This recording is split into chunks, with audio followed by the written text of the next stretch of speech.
पण आपली कंपनी समस्या सोडवण्याचा प्रयत्न करते, अगदी माफीही मागते. पण त्या व्यक्तीला त्याचा ठेकाच सोडायचा नसेल तर, तो पैसे माघारी घेण्यावर ठाम असेल तर काय? सर, अशी कोणतीही कंपनी पैसे अर्थात परत करणार नाहीच ना. हो, पण माझ्याकडे यावरही एक सोल्युशन आहे. या गुड से. जर तुम्हाला पटत असेल तर अशा लोकांना पुढच्या ट्रिपवर काही डिस्काउंट देता आला तर.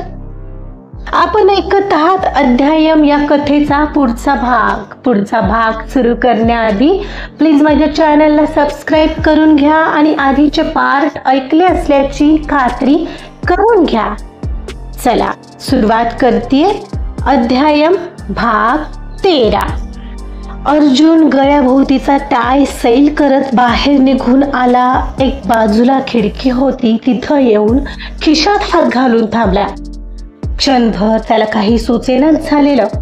त्या क्षणाला त्याचा राग त्याच्यावर इतका हावी झालेला की त्याने तिचं लेट येण्याचं कारण ही विचारलंच नव्हतं ना. ती ते सांगत होती तर ते ऐकून घेतलं होतं. याचं त्याचं त्यालाच प्रचंड गिल्ट वाटत होतं, कारण आजचा हा दिवस त्याला सतत त्या दिवसाची आठवण करून देत होता.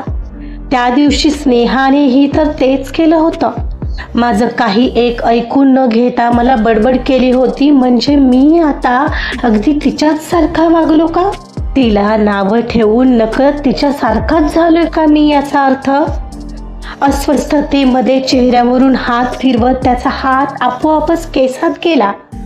हे काय वागतोय मी? हा मी नाहीच आहे. बरोबर म्हणत होती दुर्वा.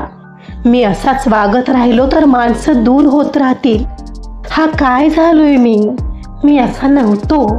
पाठीमागचं त्याचंच वर्षण आठवताना त्यालाही आता स्वतःच झालेला हा बदल प्रचंड भयंकर वाटत होता आणि त्याच्या मनाला एक अनामिक भीती स्पर्शून गेली. आत्ता क्षणभर दूर कुठेतरी पाहत तो हरवलेला मनाच्या आत सुरू असलेला कल्लोळ शांत करण्याचा प्रयत्न करत होता. नकळत डोळे पाणावले होते त्याचे. जणू कोणीतरी डोळ्यात कडकडीत अंजन घालून डोळे खाडकन उघडावेत असं वाटत होतं त्याला. आणि इकडं आर. Miss Akshaya, are you all right now? समीरने तिला विचारलं. हो sir.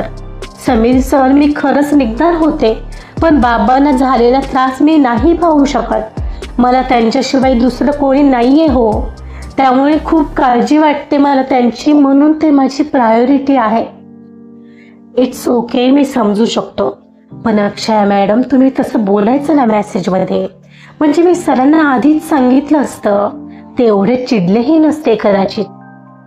I am sorry sir, ते मी घाईत होते म्हणून जमेल तसा पटकन मेसेज केला. पण सर एवढे का चिडले? एवढे की ऐकूनही घेत नव्हते माझा मुद्दा काय आहे? बरं तेही ठीक आहे, पण रागाच्या भरात वाटेल तसं बोलत सुटलेले. Akshaya madam, boss is boss. He is always right. Don't forget this. Not always sir. कधी कधी बॉस हे चुकू शकतोच ना. माणसाचा राग कधी कधी त्याच्यावर इतका हावी होतो की त्याचा विवेक संपतो. समोरच्याला बोलायची संधीही दिली जात नाही आणि तेव्हा समोरच्यावर अन्याय हा होतोच, त्याची चूक नसताना. हे खरंय, पण सर कालपासून टेन्शनमध्ये होते आणि हल्ली ते असे झालेत मिस अक्षया. असो, विवेक त्या नावावरून आठवलं. ओह मिस अक्षया, त्या कस्टमर विवेकचं काय केलं तुम्ही? कॉमेंट हाईड केलीत का? नाही, ती हाईड नाही केली. ते अकाउंटच ब्लॉक केलंय मी. काय? पण अकाउंट का ब्लॉक केलं? अहो, असं सरांशी सल्ला मसलत केल्याशिवाय काही करू नका. त्यांचा पारा पुन्हा चढेल. अहो सर, मी माझ्या मनाने काही नाही केलंय.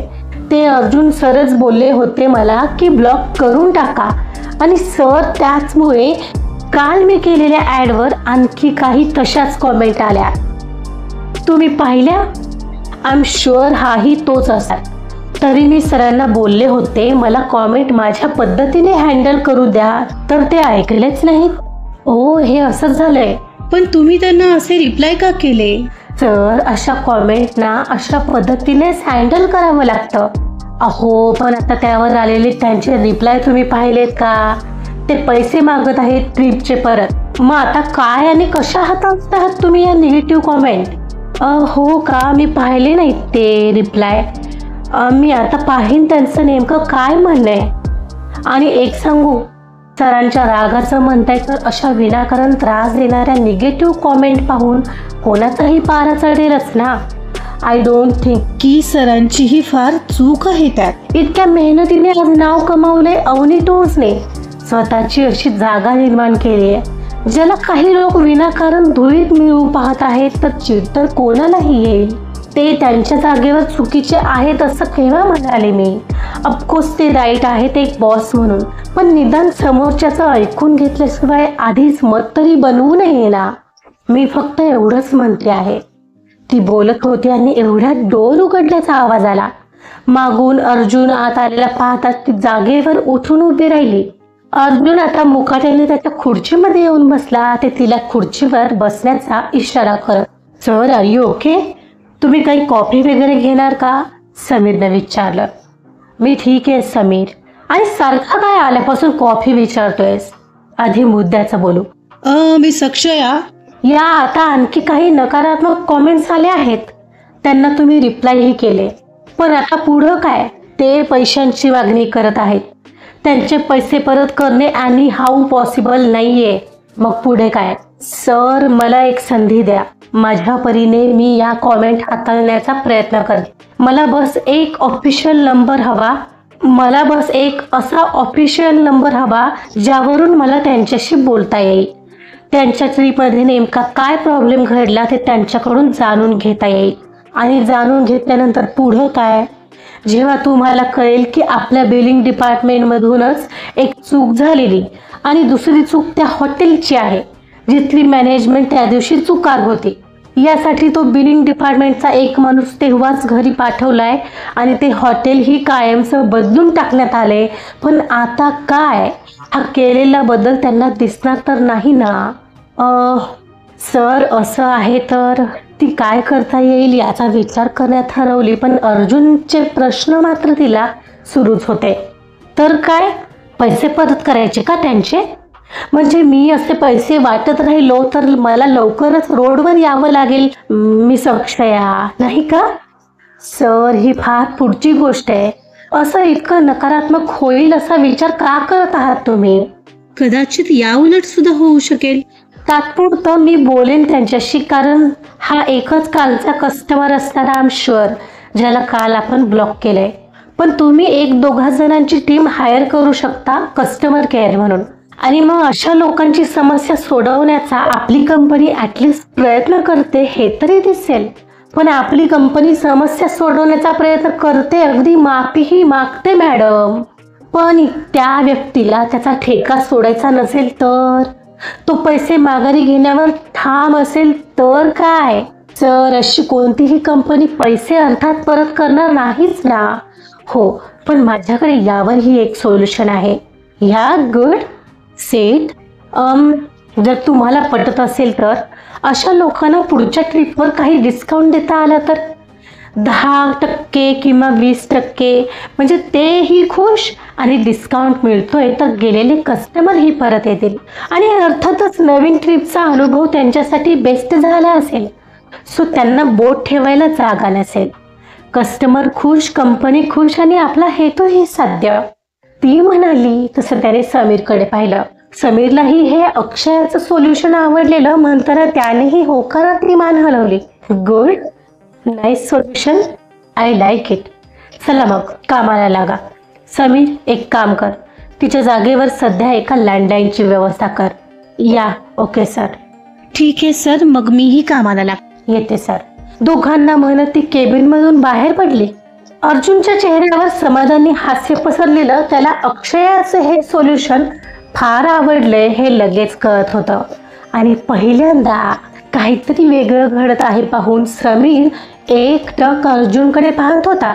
त्याच्या चेहऱ्यात झालेले बदल टिपत होता. एवढ्यात अर्जुनने त्याच्याकडे पाहिलं. काय तू माझ्या चेहऱ्याकडे काय पाहत राहिलाय? जा कामाला लाग. हो सर, आलोच म्हणत तोही स्मित करत केबिन बाहेर पडला. कारण खरंच आज काहीतरी वेगळंच घडलेलं ऑफिसमध्ये. अक्षय तिच्या जागेवर येऊन बसलीच होती की काही सेकंदाच्या अंतराने गणेश तिच्यासाठी चहा घेऊन आला.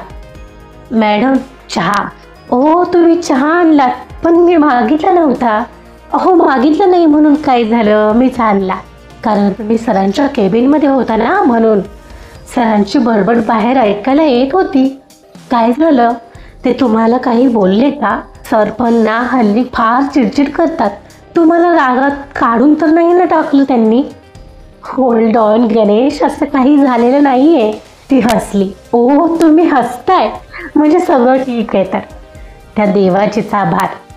तो वर पाहत हात जोडून म्हणाला, अहो पण असं का बोलताय? म्हणजे सर त्यांचं काम करत आहेत, पण स्पेसिफिकली माझ्यासाठी तुमची एवढी काळजी का? कारण असं काही नाहीये, पण काल तुम्ही जॉईन झालात आणि तुमच्याकडे पाहून असं वाटलं मला की तुम्ही खूप चांगले आहात आणि तुमच्यासोबत इतर एम्प्लॉईसारखं काही होऊ नये. कारण तुमच्या बोलण्यात सरस्वती झळकते. का कोणास ठाऊक असं वाटलं की काहीतरी बदलणार आहे ऑफिसमध्ये, म्हणून बस. ओ, तुम्ही उगाच फार विचार करताय गणेश. जा, कामाला लागा, नाही तर पुन्हा सरांचं बोलणं खाल काल सारखे. ती खळखळून हसली.